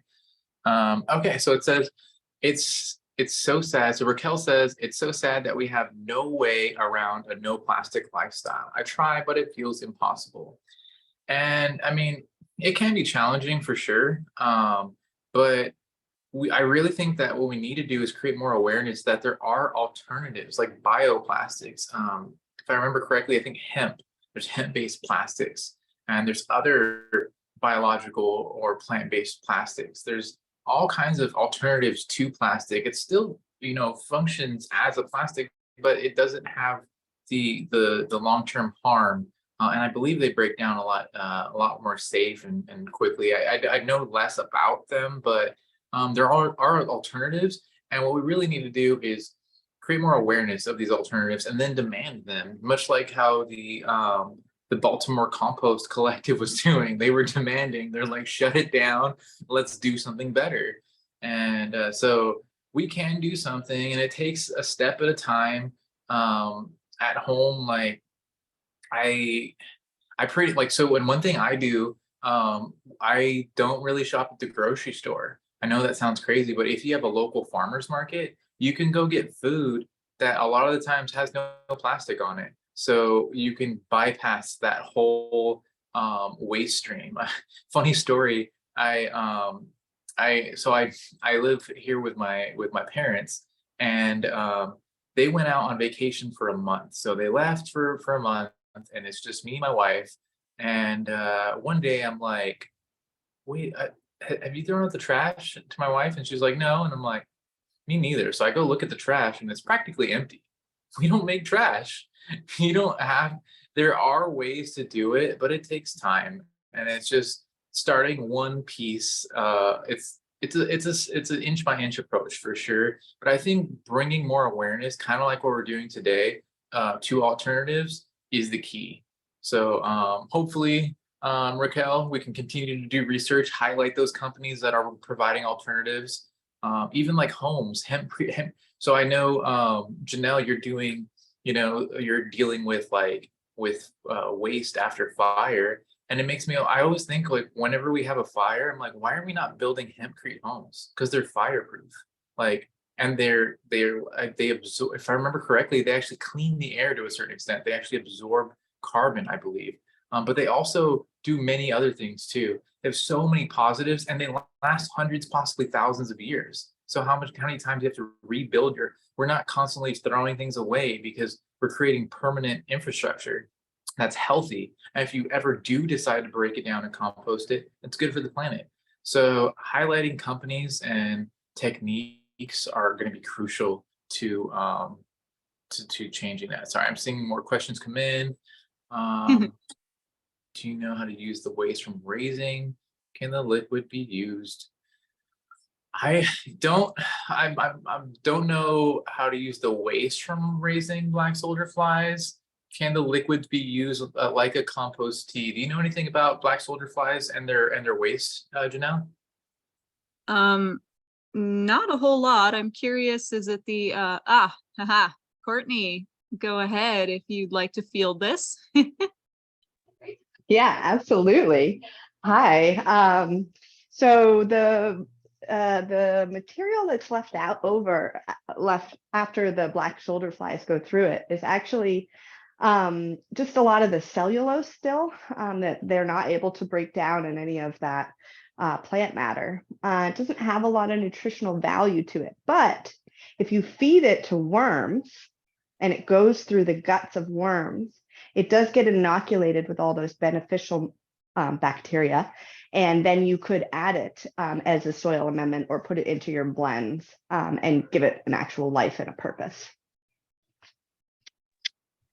Awesome. And just adding to that too, so now that you've converted your waste from that black soldier fly into a biological rich product from the worms, you can also use that now to make a compost tea.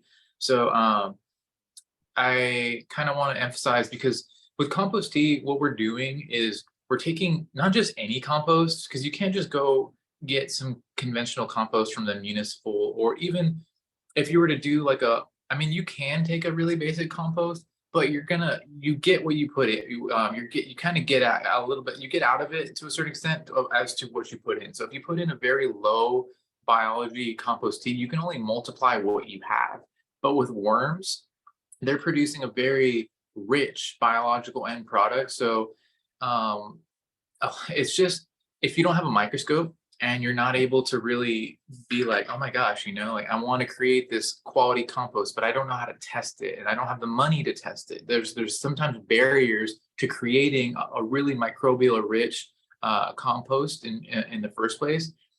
Vermicompost kind of can help you leap that boundary, because the vermicompost, you don't need it, as long as you did it right and you're not letting it sit in soppy water and going anaerobic. You can almost guarantee that the worms did the job for you. They created a very biologically rich product. And then instead of a compost tea, you make a worm tea. And I actually, whenever I make compost teas, technically speaking, they're always compost/worm teas. I do a little bit of Catalyst Bioamendments with a local worm casting, and I actually get that worm casting fresh. I literally order it like fresh from the worm's butt the day I'm going to use it to get maximum biodiversity. But again, so that's one way, or another way you can use that end product. Okay, so we've got, oops, muted myself. Well, I don't think I see any more questions coming in for the moment. We have one more video for the evening, so it might be another slightly early evening for us on Friday. Well, if that's what we got to do, but and actually too, if everyone's open to it, I know last time there was concerns about nutrient cycling, like we were talking about mulch having potential issues in the soil as stealing nitrogen. So I actually have a very short video if we're all interested on nutrient cycling. I'd like to share from Dr. Lane Ingham actually. But at the end, we can talk about that. So first, before we get there, let's go to LA Compost video on, actually, what is it on, Janelle? I know it's impact, is it impact to the community? The title is Soil and People.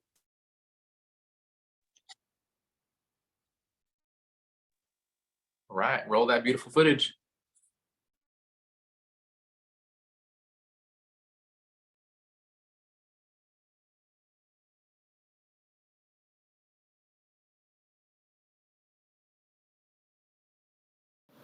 At LA Compost, we're working to connect the people of Los Angeles to the soil and each other. How we're doing this is through a decentralized network of community compost hubs across the most populated county in the country.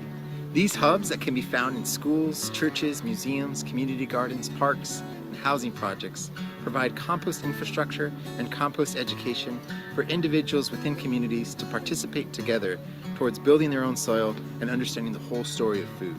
In a high-density city, it's really hard to remember where our food comes from and how much is involved in actually getting the food from the ground to the table. And as a result, because of that disconnect, I think what happens is that the rate of consumption is far beyond what it needs to be, and waste and what could be a closed-loop system is completely broken. We all eat food, and in LA we all love food.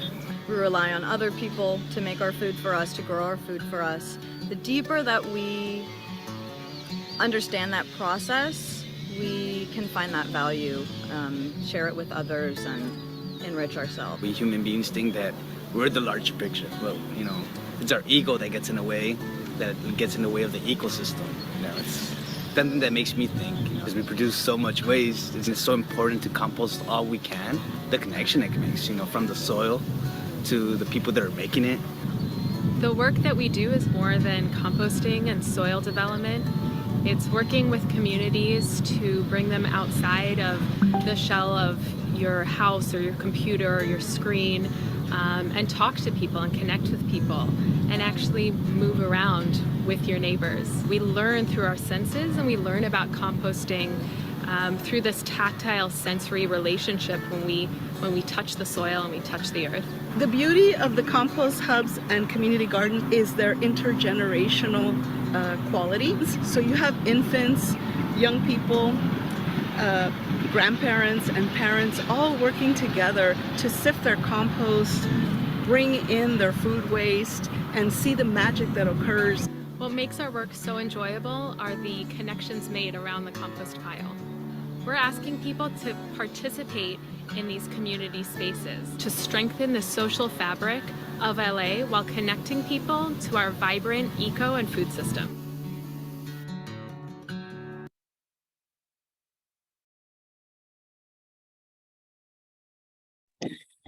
Awesome. Excellent video. So Janelle's going to pull up the nutrient cycling video for you guys. But in the meantime, do we have any more questions? Is there anyone that wants to raise their hand or throw more questions in the chat at all about anything we've talked about today?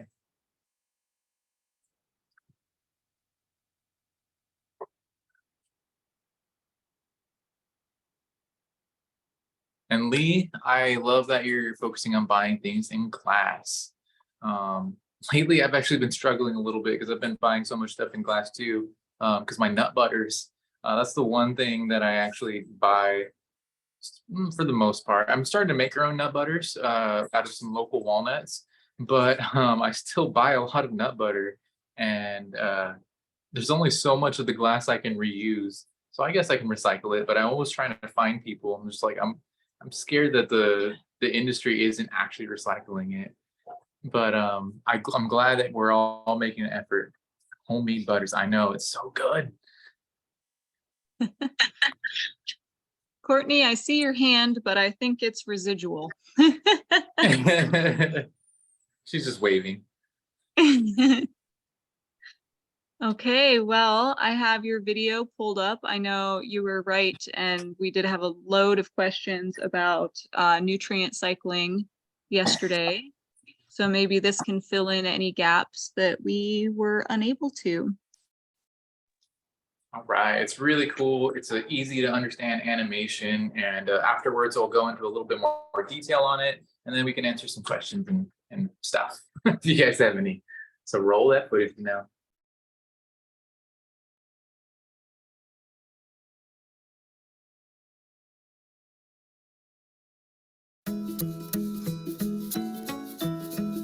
How does nutrient cycling work? During photosynthesis, plants combine carbon dioxide from the atmosphere and sunlight to produce simple sugars and carbohydrates. But just like humans, plants can't live on sugars and carbs alone. Fortunately for plants, there's a rich source of nutrients right under their feet, in the soil parent material and in organic matter. When dead plant material, or organic matter, falls to the surface of the soil, it's gradually decomposed by microorganisms. Nutrients are then released into the soil in plant-available form. The next generation of plants then absorbs these nutrients, and so nutrient cycling begins again. We humans remove nutrients from this cycle when we take food from our fields, but these are easily replenished when microorganisms harvest nutrients from the parent material, the rocks and pebbles, and the much smaller particles such as sand, silts, and clays. At the molecular level, the parent material comprises large lattice structures which hold nitrogen, phosphorus, potassium, boron, calcium, iron, and all the other nutrients that a plant needs.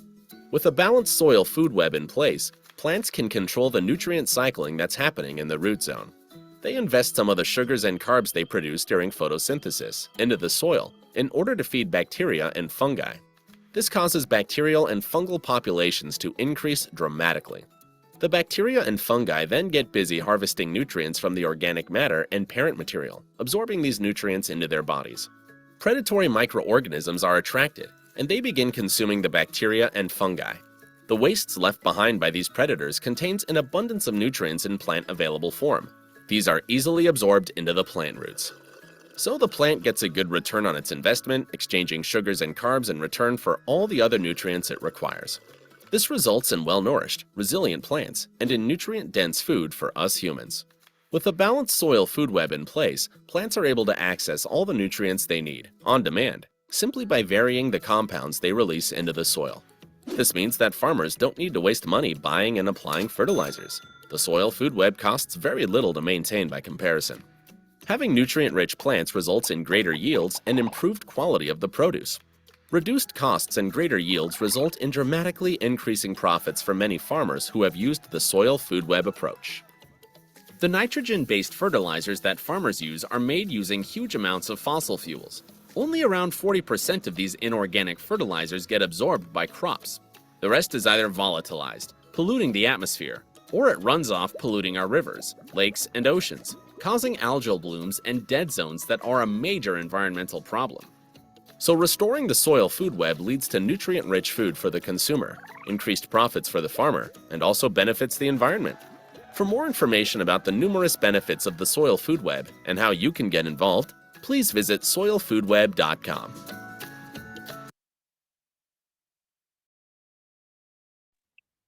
Woo! I love that video. Probably seen it too many times. Is there any questions about the soil food web and how nutrients get cycled? I'm just gonna start ranting a little bit, and then if something comes in, then we'll start answering it. We've got a Courtney. Oh, all right. Hi, Daniel. I was wondering if you could describe what glomalin is and what role it plays in the soil food web. You know what? I'm gonna let Vera do this because I know about it and I know a little bit about that, but I really believe that Vera can answer it better than I can. So Vera is in the chat, and plus she hasn't really had an opportunity to chat or chime in anyway. So can we call on Vera if you feel comfortable, Vera?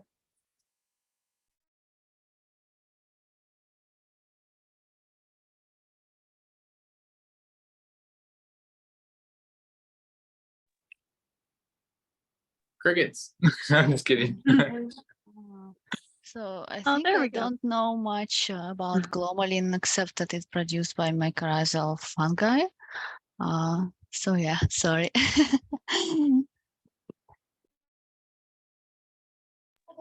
This is a fascinating topic to me, which I genuinely don't know that much about. But it is described to me as the glue which holds the soil aggregates together that have all of the nutrients in it. So the more nutrients you have down there, the more glomalin that's getting created, the bigger the soil aggregates will get because they're all kind of sticking together. And then the more carbon that soil aggregate can then hold in turn. But I would love for like an actual soil scientist to explain this a little bit better. So my understanding is that glomalin could be that key to carbon sequestration and how the soil is going to play such an important role in helping with climate change. Yeah, I don't know if I can elaborate much more than anyone else here. I know it is definitely a material that's excreted exclusively by mycorrhizal fungi. It's like a protective layer that they excrete on the outside of their filaments. And the chemical makeup of that is super carbon heavy because of the proteins and carbohydrates that are involved in it. And so I believe as far as like the physical makeup of that particular fungi, it increases the carbon amount of the biomass of those organisms by quite a bit. And it also plays a huge part, of course, in aggregation, as any of those sticky materials that are excreted by microbes tend to do. Yeah.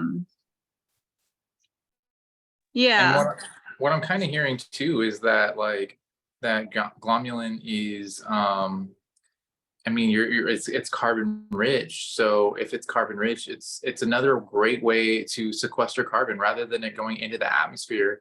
It's just a great way that the fungi are transforming it into maybe a little bit more of a stable material that's helping them do their job, which is basically hold those soil particles together.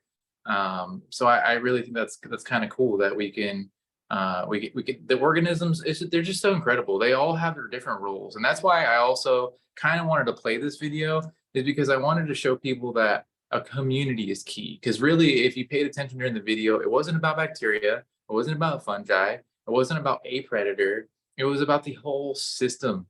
And I kind of wanted to kind of recap on yesterday too, because yesterday we were talking about wood chips for a moment. Someone had a question and they were like saying, you know, the Sacramento, I think it was the Sacramento, the Master Gardener program though, was saying that the wood chips are pulling nitrogen from our soil. And so people were essentially being hesitant to use wood chips sometimes. And I definitely agree that we shouldn't be tilling wood chips into the ground, because they should be composted before they go mixed into the soil. And I'm not a fan of tilling either, but excuse me. Oh my God, I'm sorry. I got some celery burps.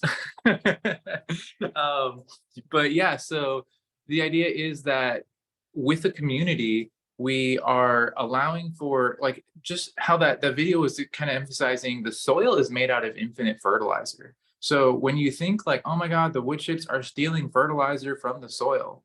Well, the community is capable of pulling that infinite fertilizer and replacing that nitrogen loss. So say you have a little bit of wood chips on top of your soil, and we basically, sorry got distracted by a question in the chat. But if you have, we'll get to you. But we say you have this wood chips on top of your soil, and it's stealing a small portion of nitrogen. Well, your soil particles again are made out of nitrogen, but you need a complete community in order to mine those soil particles and then create that infinite amount of nitrogen availability to the plant's requirements. And the plants are very smart. They're releasing carbohydrates kind of very specifically. They don't just release carbohydrates or proteins or sugars. They're very strategic. They're like, oh, you know what? I need this nutrient. So I'm going to release this carbohydrate or this protein or this sugar that's going to attract this specific organism. That's then going to attract another specific predatory organism that's ultimately going to cycle the nutrients out of that first organism into my root zone and give me exactly what I need. So yeah, it's I'm sorry, I'm trying not to get too complex with it. I'm sorry if I confuse anyone, but yeah, you definitely want to engage in the community. And so by putting the wood chips on top of the soil, you're creating a home for the fungi, which is really important because they're a vital component to the community. And without the fungi, you wouldn't have the glomalin. So yeah, hopefully that kind of caps that a little bit more. Is there anything else anyone else would like to add before we have a couple more questions? It seems like at least one. Yeah, no, we have a couple more. So I think perhaps what Courtney was referring to with the revolution in talking about glomalin is that folks used to think that carbon was just stored in soil in particles or in other aggregates that are forming different complex molecules, but it is actually glomalin. Glomalin, this particular chemical, makes up most of the organic carbon in soil. So it's really this fungi that is causing most of the sequestration that we're seeing. Okay, so we've got several questions and some hands. Right. Should we start with the chat? Do you want to go with the hands? You call it, Janelle. Sure, I think the chat was first. Okay. Just trying to call it in order. So let's see. Is it Bill, because of yeah, there you go. Yeah, so is it because of we got Bill with, is it because of capitalism that farmers turn to chemical farming to get more immediate profits and then become hooked on chemical farming? So capitalism has something to do with it, but also there's a lack of education. So if you talk to a typical farmer, they literally are, and just growers in general, they literally say, kind of like how the video was kind of emphasizing, oh, you take the tomato and now you're pulling nutrients from the soil that are not being replaced. So they've been trained, and this was actually not really, it was really the company's agenda, I feel like, because they're trying to teach the farmer, teach the grower that you need to rely on me or rely on the chemical company. And because if the farmer knew that their soil was made out of infinite fertilizer, then they wouldn't be buying it from the chemical plant. So there's this disconnect of education. And the problem is that even in organic farms, so I've worked with several organic farms and gardens and all kinds of different types of soils. And whenever we do soil analysis, it's almost all bacteria and very little of anything else. And if we do have anything else, they're usually harmful organisms like root-feeding nematodes or something. And it's not a balanced community. And so if you don't have the balanced community, you're not getting the free fertilizer. So that's why when they do soil testing, they're like, oh, I'm lacking in fertilizer, so I got to buy it. But again, there's just a lack of education. That's really kind of what myself and some other people are really focused on providing, is so that we can create the solutions, regenerative organic solutions for farms, gardens, and more to be able to grow in partnership with nature, realize that nature had a perfect system and all we got to do is observe and replicate. Absolutely. Vera, I've seen your hand. I feel like maybe you'd like to weigh in on this too. Not exactly this question. The previous topic on glomalin. So, so about this thing, this carbon sequestration. So I just wanted to emphasize that not only mycorrhizal fungi and this glomalin is important, but all the community, because all saprophytic fungi, they are able to consume the carbon from the plant, and they also exude, like plant roots, they also exude this carbon and channel it into the soil food web farther from the roots. And so just kind of remind everyone that sometimes we get focused on one thing, like, wow, glomalin is like the most important thing, mycorrhizal fungi are the most important thing, but we need to be focused like on all the diversity of the soil community when we want to solve this like complicated problem like carbon sequestration or soil aggregation, and not to be as focused on like on some one thing. And I also always feel kind of when one thing gets so hyped that maybe some product is coming out or something like that. So I'm always suspicious about this focusing on one thing. I totally get. Actually, I've got some similar experience with that.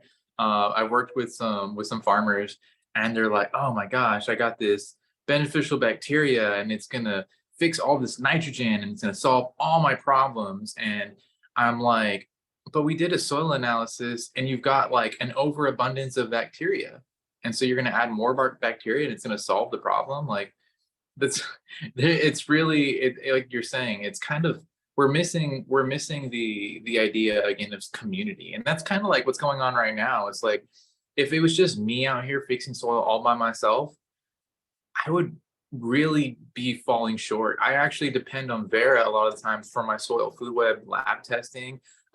If I ever had issues with fire, obviously I'd be talking to Janelle. If I wanted to learn more about high quality worm castings, which I do because that's something honestly I buy. I don't do a lot of composting. I do a lot of the remediation and the soil building, and I do the hands-on stuff, but I don't make the worm castings. I don't make the compost. And so it takes a community.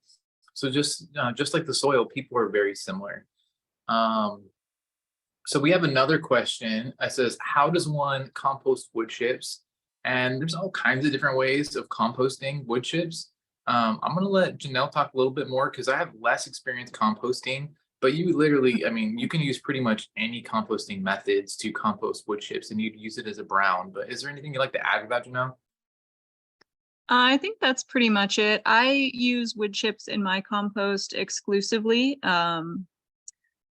And yeah, I mean, I use a slightly different ratio than most people, but typically it's somewhere around 3 parts wood chips to 1 part food waste. And yeah, they do typically take much longer to break down. Usually only the very small pieces really break down in the couple of months that it takes my piles to reach a point of acceptable maturity. But what I do is I keep the bigger chunks of wood chips and I throw them back into my piles when I rebuild new ones. And that way they're covered in microbes and different things, and they inoculate my next pile as I build it. And that way I'm not producing any materials that aren't getting used. It all keeps cycling through. But it does take a while to fully break down. The wood chips can take a long time. And it depends on your system. Johnson Sioux bioreactors are typically focused pretty exclusively on breaking down wood chips, and they do a very good job, but it takes a long time. However, the material that you end up with is very unique, and it's definitely a fun experience. So we have another question from Mari Lopez, and I'm going to let you ask your question out loud.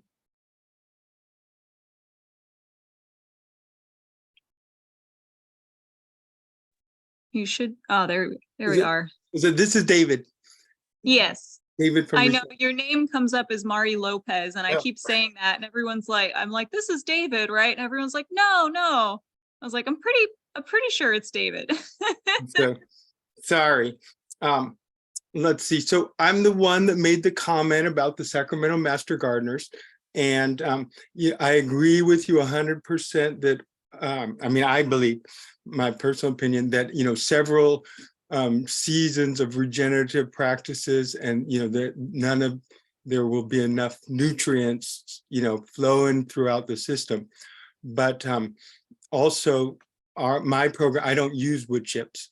Our program, we try to make compost in a system, in 4 weeks or 5 weeks. Most of the stuff is broken down in less than that. And so wood chips, would act differently. We only use them in an emergency. And that being said, if we're selling compost to, say, pot farmers, on the one hand, I don't know what they're going to think about getting wood chips in their compost.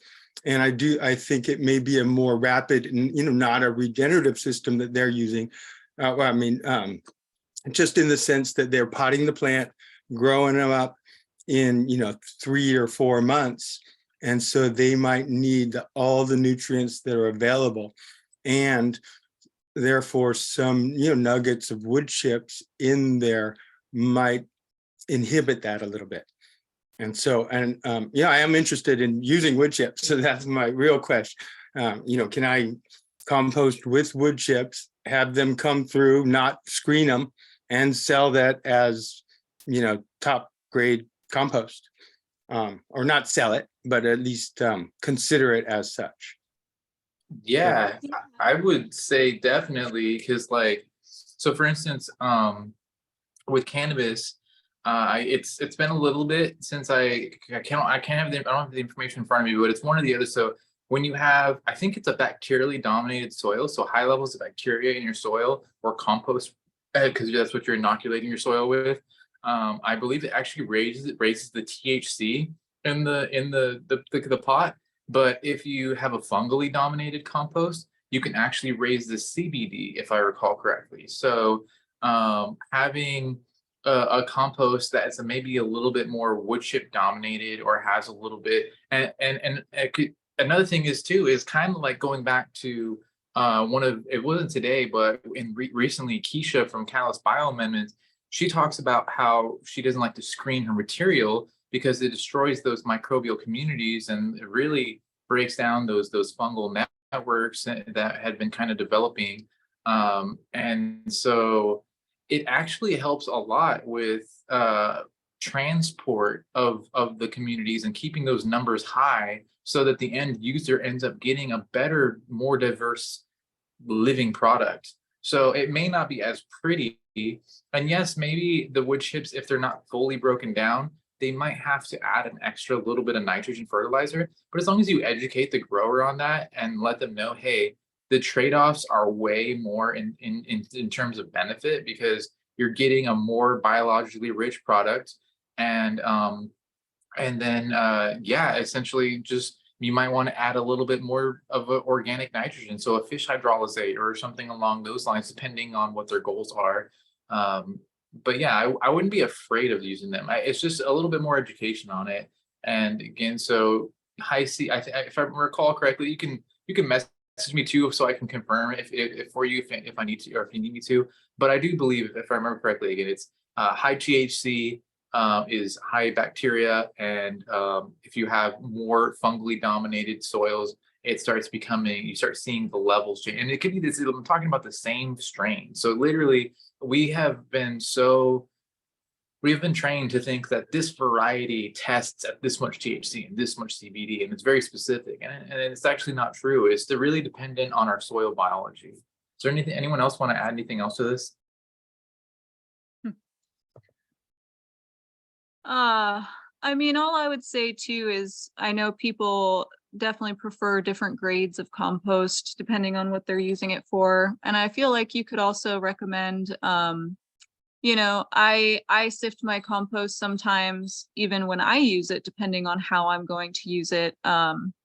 And like I said, I just keep those bulky wood chips and I make sure they make it back into a pile so that those microbes aren't wasted. But, you know, sometimes in seed starting trays, things like that, it's nicer to have a finer material for sure.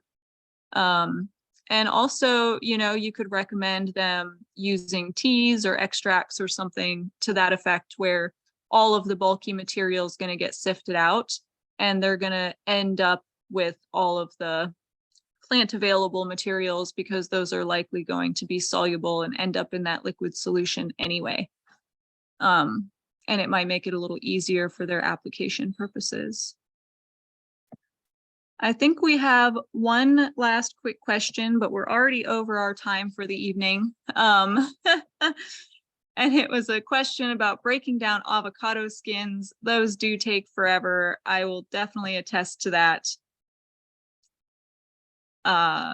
And the best suggestion I could make is keep your piles moist, keep them buried deep, and try to increase your surface area if possible. Grind them up, and it's likely it'll end up like the wood chips. They'll be there for quite a long time and maybe cycle through several piles before they fully decompose.